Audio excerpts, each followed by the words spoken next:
Yeah, I think that there will be sometimes there will be emotions, right? And they're good, right? Emotions in business are good because sometimes they show us things, right? They show what's our internal compass, for example, or what's important to ourselves, or what kind of actually business we would like to build. We are going to learn that actually this is not as profitable as it should be. And being aware of our emotions, that's one thing. In the decision making, be able to separate the fact checking, the reality, and the data. And that's why AI sometimes helps us, because we are not looking that with our glasses or our filters. So being also very realistic is very important, but acknowledging those emotions is also very important to me, because it shows me who I am and who I want to serve. And if I feel that there's some, let's say, misalignment, that also tells me something, right?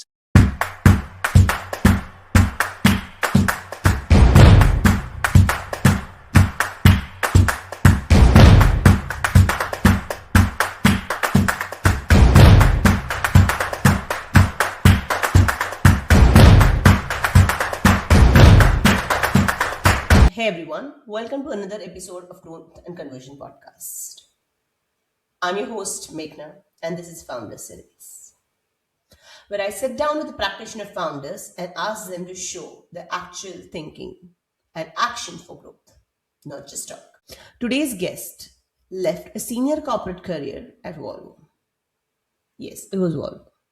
And after a sailing trip, conversation that changed everything. He comes back to Poland, builds an email verification company from scratch, secures early funding, runs the runway down to 10,000 US dollar in bank, and again hits the profitability. And then he got on the stage at SaaS Talk, told room full of founders to stop chasing the unicorn. 8 people, 30% EBITDA, competing with the teams 10 times bigger his size. That's Radek Kaczynski, founder and CEO of a Bouncer, and honestly, one of the most quietly contrived people I've spoken to. And yes, I've recently found out he also writes the poetry, which I did not expect. Welcome, Radek. Welcome to the show. Thank you, Megana, for great introduction and for having me. It's a pleasure. So we met at the SaaS talk, and I love your zebra philosophy. How do you build it? Can you one more time explain how do you define your zebra philosophy? Yeah, well, actually, it's something that I was exposed essentially when I was starting Bouncer. This is a concept of different type of companies that are kind of in the contrast to unicorns, but essentially zebra type of companies are the ones that are focusing mostly on delivering the value to the customers, and by that we're kind of increasing the prosperity of the world. So that's the ultimate goal. And they do it in a sustainable way, meaning they focus on profitability, they manage their assets in a wise way, and they're not chasing valuations. They're there to actually deliver the prosperity. Another really important aspect is that they are very, very collaborative. So they don't just compete; they collaborate. They build the ecosystems and they help each other. I might the like One slide that I really like, actually from SaaS Talk, was a comparison between the unicorns and the zebras, and and essentially it kind of summarizes the whole concept of zebras. I So love this. I loved your slide, and that's where we are here together. I'm so happy to hear that. Yeah, so we got used to the fact that folks are chasing unicorns, and like the main goal of the unicorns, those magical animals, is growth. growth at all costs. Whereas for zebras, it's actually sustainable profitability. The fuel for unicorns is usually VC cash. It's the capital that they raised, and they of course experiment. They want to move fast and see if there's a traction and if it's potentially worth billions. Whereas for zebras, actually the main goal is customers' revenue. So it's all about building the revenue streams with sustainable business models. For unicorns, the main metric is actually valuations, because that's what matters. And for zebras, it's tangible happiness, and as I mentioned, prosperity.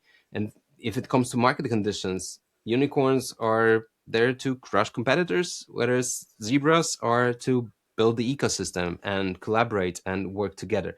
And that's essentially why I love Zebra Path. I loved it for years, and it very well resonates with me. And I think that nowadays it's even more and more adequate than it was those 7 8 years ago.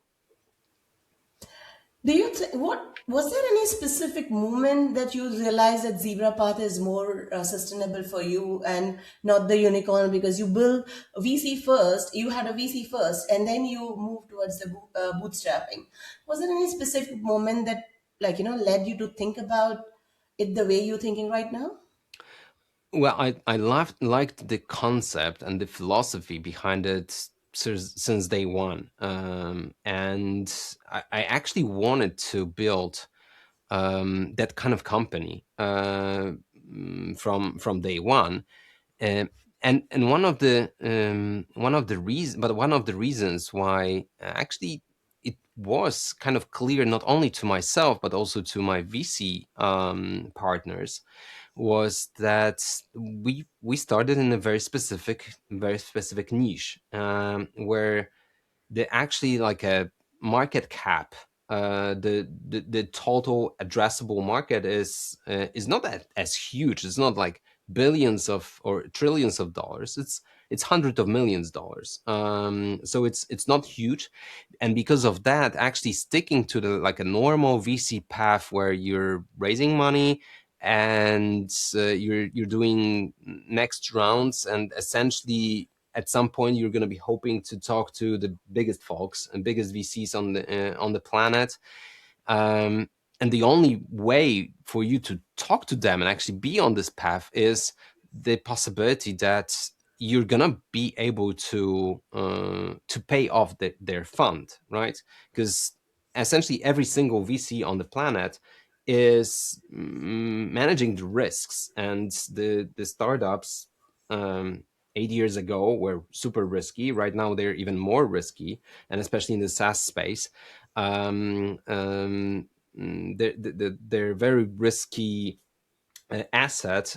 So those investments are very risky, and essentially there's this concept that if you've got, let's say, hundred millions of dollars in your VC fund, and you're targeting and focusing on specific amount of the, let's say, startups that you're investing, the you're looking into profit, into probability of what's the chance that, well, actually usually the chance for the success of the whole VC fund is that you're going to find one or two startups that will pay off the whole investment.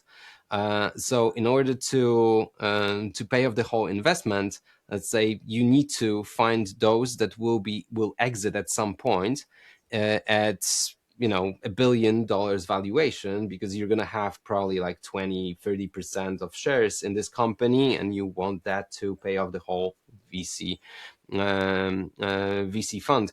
So that's the reason why actually chasing folks are chasing unicorns. Essentially, it's very pragmatic, and it's based on the risk management. And I didn't like that kind of concept. I well, in this particular niche, we never had a chance to go through the normal path. We would have if we, for example, started, let's say, working with adjacent markets, so build a foundation, and that essentially was always an idea that we're going to build a foundation um, on email verification space, and then we're going to move to adjacent markets and adjacent value propositions like deliverability, email deliverability, or email delivery, or fraud prevention, abuse prevention. So there's a let's say there's additional niches around our technology and our problem that could be addressed as well.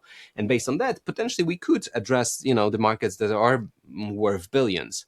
But while we've been actually uh, but because we were in the, let's say, relatively small niche, the conversations with the big VCs were not right, and we were not the right fit, and they were not the right fit for us. So it was both the aspect that I really loved the philosophy and I really loved the concept, because that really resonated with my values, and on the other hand, it was also kind of a pragmatic approach that we need to focus on actually, instead of chasing VC rounds and raising capital, we need to focus what is the most important. So building profitability, delivering the value, having the product market fit super early on, and then build upon that.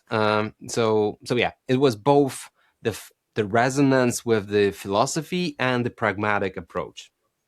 And when you say that, do you think this is applicable to any kind of business or a new businesses or a high ticket businesses also? Will this applicable, or this is only for the specific niche product?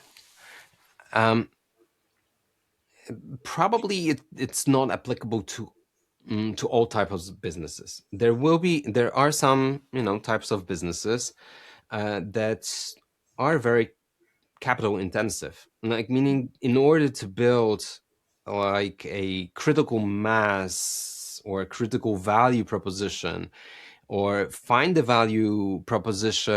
proper value proposition, or business model, you just need much more capital. And we like, for example, we are very like backend focused, like we focused for on the engine, so that's why we needed the initial capital Mm-hmm. to start. Maybe if I, let's say, had a co-founder that was super technical, initially, like, we did hire a genius developer, and then made him a CTO, and then made him a shareholder as well of our company. But if I met him before, maybe it would be different, right? So it's all about kind of managing the assets, and all sorts of assets, like your talent, your focus, your capital, your cash, your network connections, etc. But there will be types of businesses, like if we were to create a new LLM right now, right, it would be super cash intensive, because they're not sustainable, at least not yet. Their cost structure is much bigger than actually the revenue streams. Mm-hmm. So, in order to get to the profitability, they need much bigger runway, and actually a lot of capital. But there are actually, and that's pretty beautiful nowadays to observe, that there are types of businesses nowadays that in the era of kind of accessible AI, are able to be small teams and deliver actually tremendous value, especially when they are interconnected with other small teams and other small companies. So that kind of, let's say, um, economical dynamics change, and it seems like not necessarily quite soon the big corporations will be the most, let's say, asset efficient forms of companies. Maybe finally we're gonna get back to the micro companies delivering micro value, and collaborating and exchanging the value in between each other, or building like a synergetic, bigger value proposition.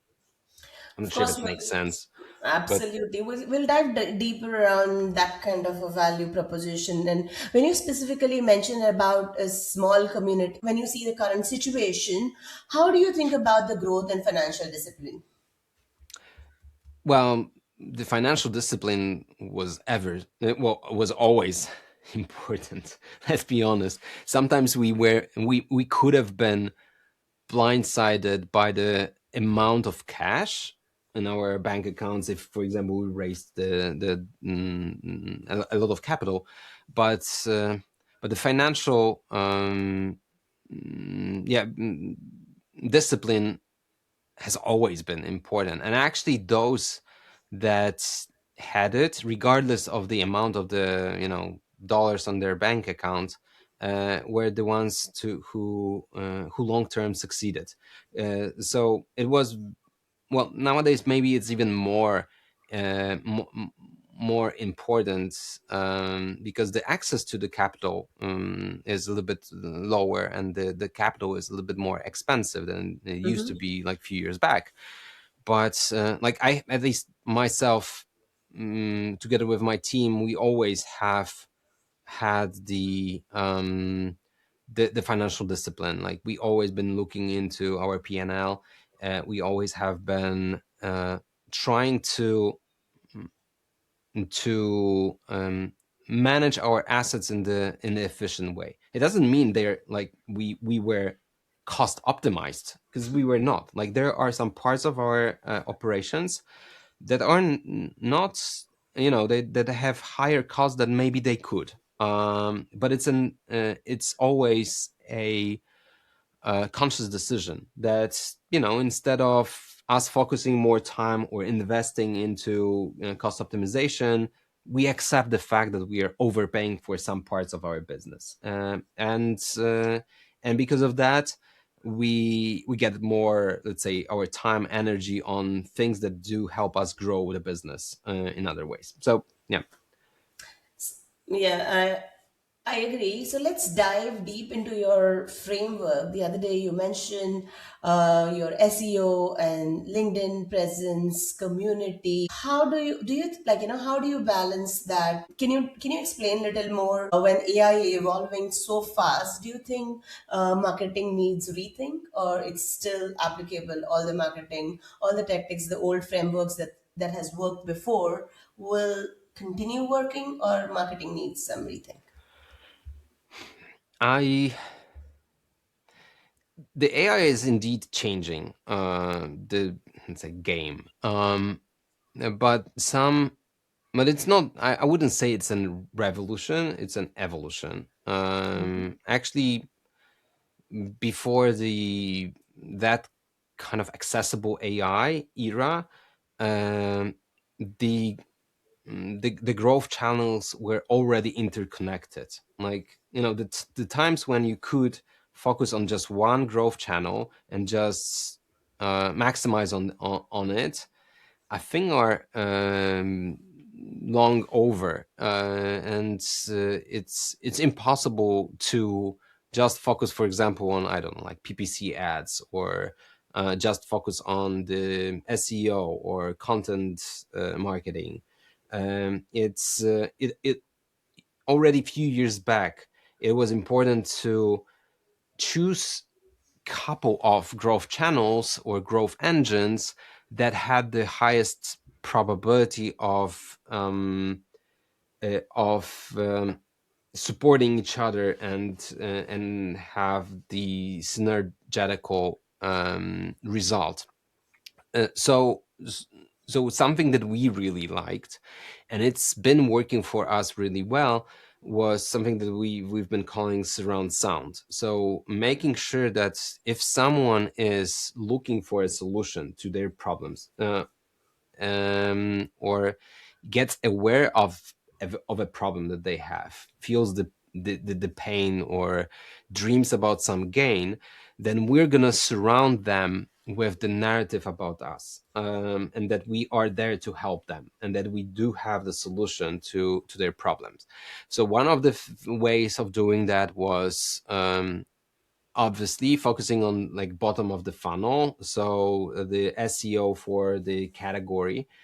And being small, it's a little bit more difficult to compete with like 10 times bigger companies with 10 times bigger budgets, to and be able to actually have like a ton of backlinks for the SEO, and compete yourself with your own website, and its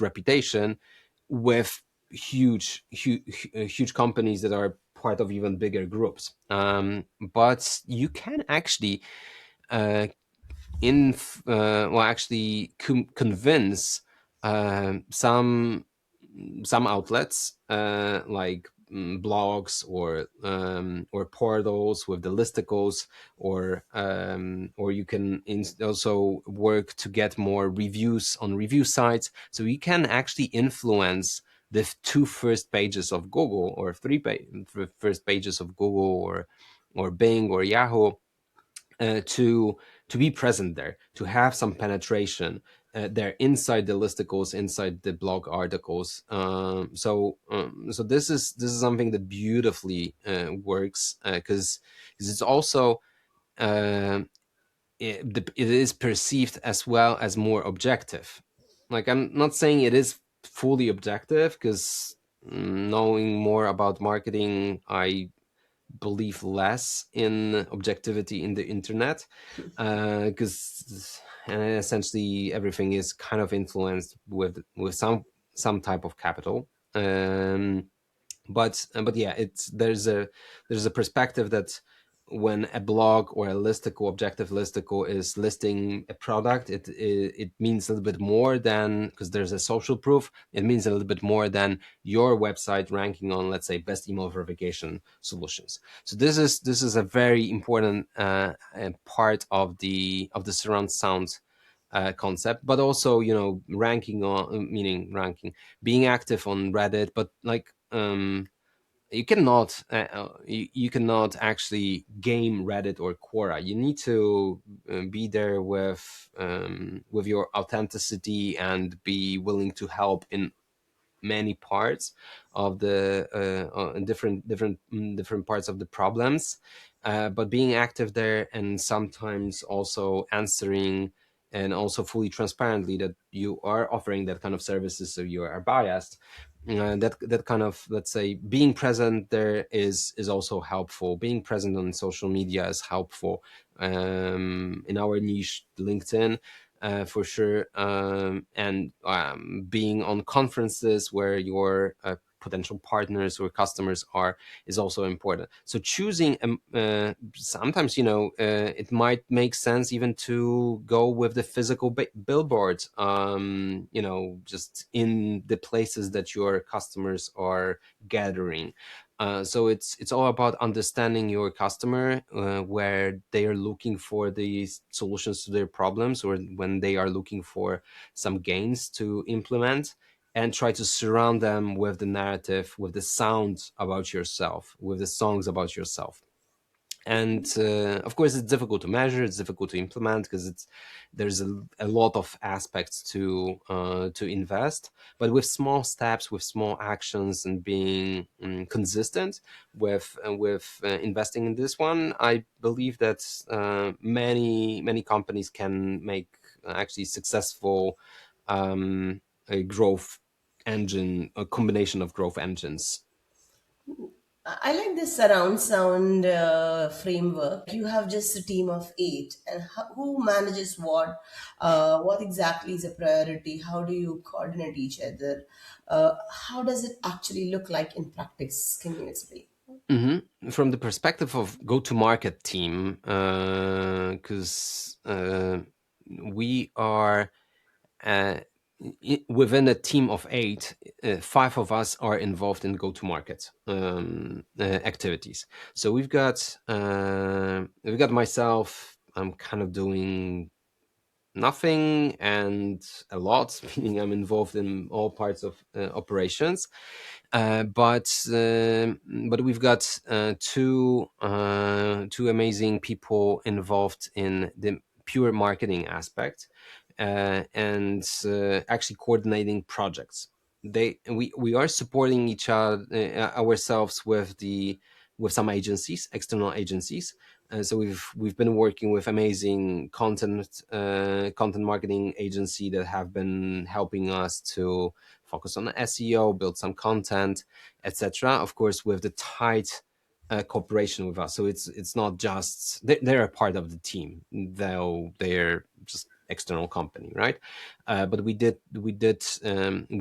kind of support ourselves with the access to the content marketing agency, and to some extent also PPC agency, mostly to protect our brand. But so we've got two people in marketing, and of course they're not only just managing the projects, but they're also very hands-on and very operational involved. We also have two ladies involved in the sales.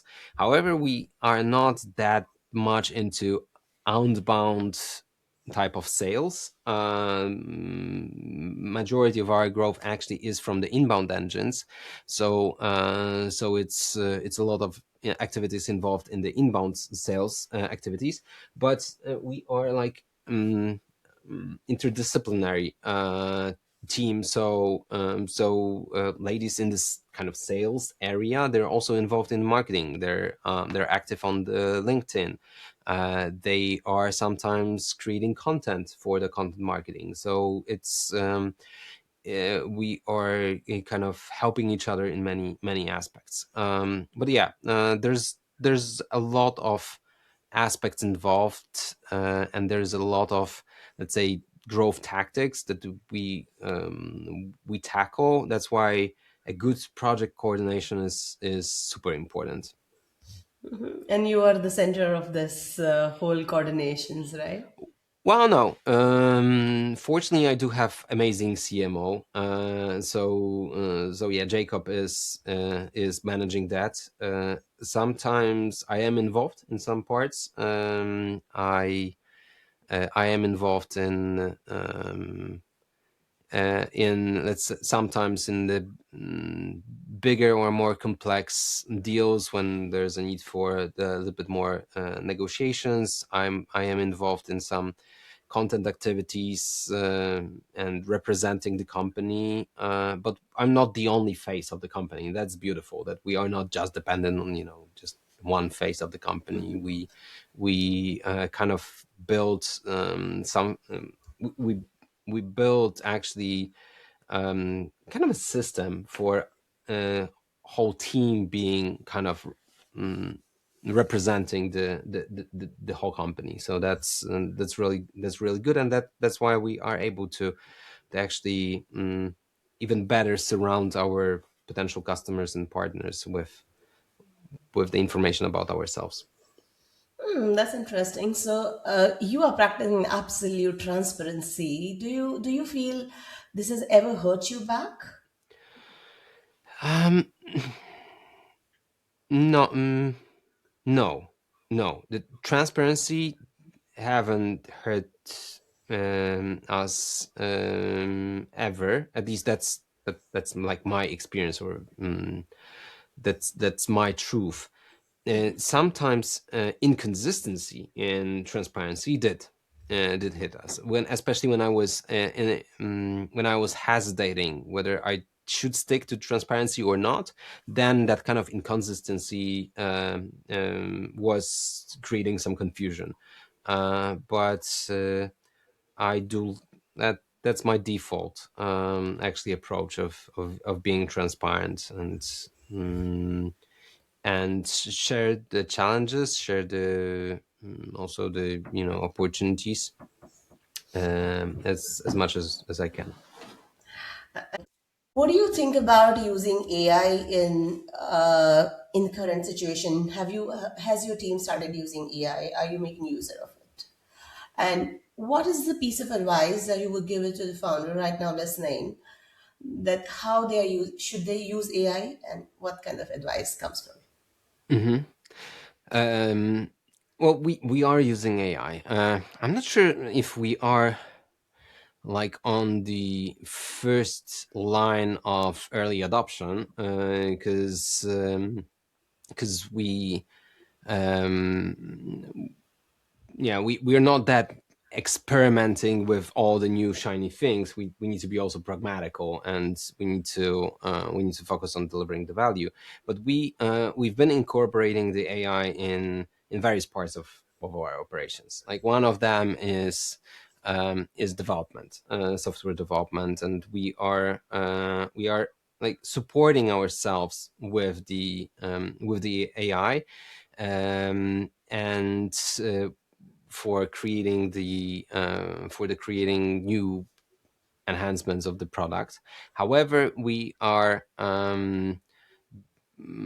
doing that in a, let's say, secured way, meaning we need to make sure the um, that the stability of the solution is there. So it's a, let's say, an extension of our team, and we're a usually Copilot. However, we've been utilizing also the agentic approach to software development lately. But it's in the coordination cooperation with the experienced with this the experienced architect and software developers. So that's one area, and it's great. It's amazing. It gives the ability to actually like introduce some of the changes that maybe are not related to like particular core of the operations. Like for example, integrations is one of the aspects that is, those tasks of integrating with other solutions used to be very time consuming and effort consuming, and right now we are able to actually scale that up and be much faster than some of our competitors, for example. In terms of like revenue operations, it helps us a lot as well in the analysis. Now we feel we see more like who's our best customers, because of course, I believe that every founder is a little bit biased when they say who's the best customer of theirs, and sometimes those best customers are those that the founders like the profile that the founders like the most, right? So for example, that kind of analysis, like objective analysis of the revenue streams of types of the customers, lets you understand better who's your ideal customer persona, and and kind of analyze it from different angles, and then enrich the data as well, enrich the information, and then be able to also like score the new customers based on that information, whether they fit the ideal customer persona or not. So that's another aspect that we are as well investing into, improving the inbound sales activities and introducing some agentic aspects there when uh, in a combination of human touch, because we still want to be humans and we want to build the human relationships, but we want our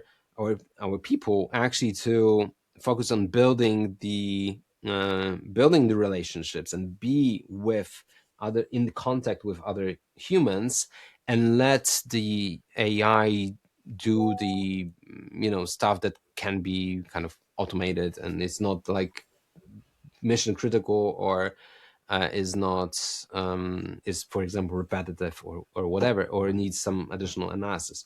So in the inbound sales, in the revenue operations, we're utilizing AI. We're also obviously utilizing AI in some content creation, but here we always wanted to actually build it, utilize it some parts of the creation, but not be only creating the content based on AI. And it's not only because we've heard that it's not, delivering the results, there are risks behind it, but we always wanted to actually deliver the value to the humans. And of course, it helps. The AI also helps in those aspects.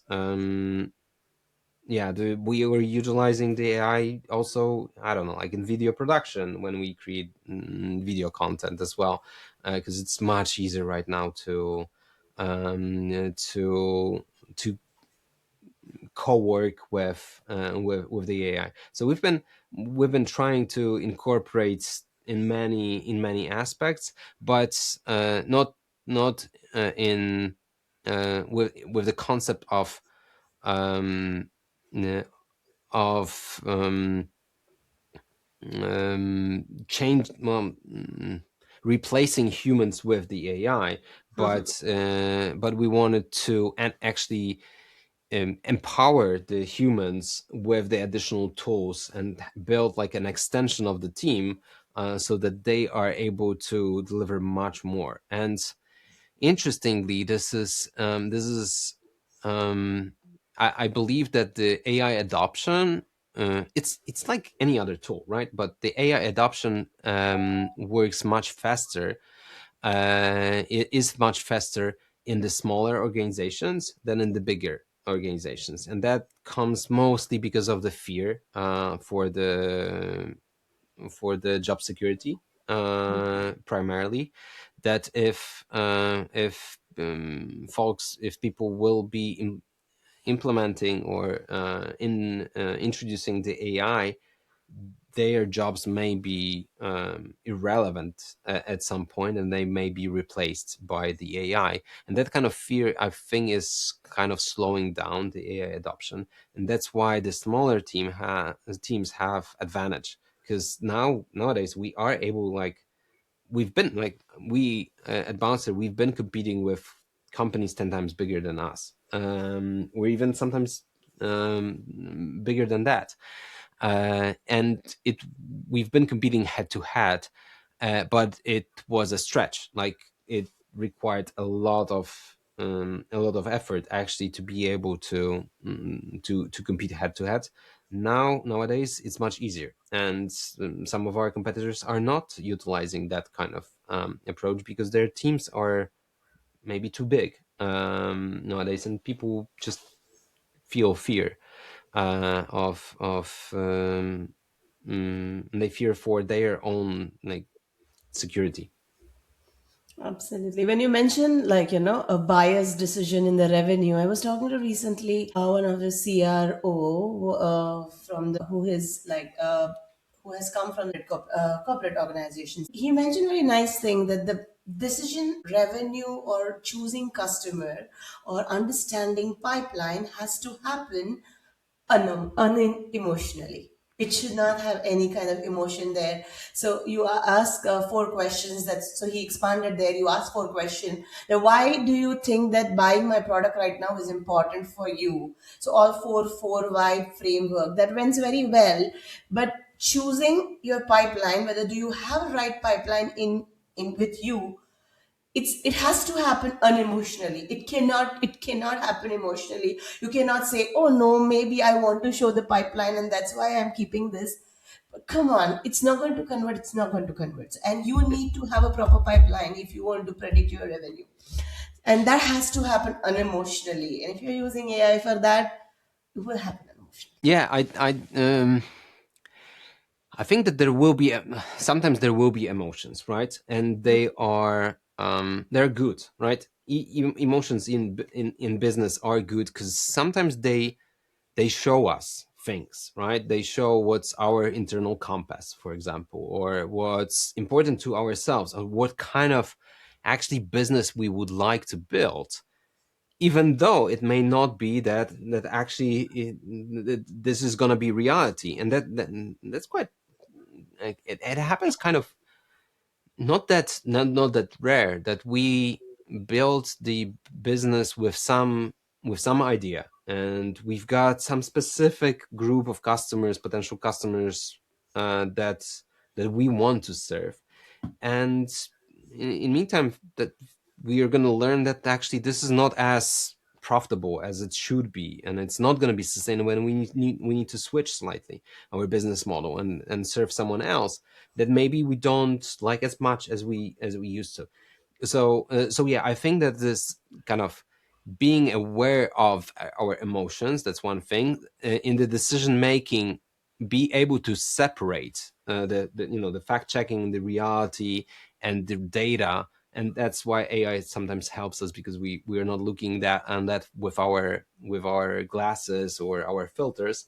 So being also very realistic is very important, but acknowledging those emotions is also very important to me, because it shows me who I am and who I want to serve. And if I feel that there's some, let's say, misalignment, that also tells me something, right? And it's not necessarily from our field, but I've seen some businesses that essentially have been failing ultimately because there was a misalignment between what founder really wanted to do with the what the company was able to do. Like I've seen beautiful, actually, businesses that failed, that really wanted to, like, foster prosperity, and like help serve underserved humans in some specific niches, right?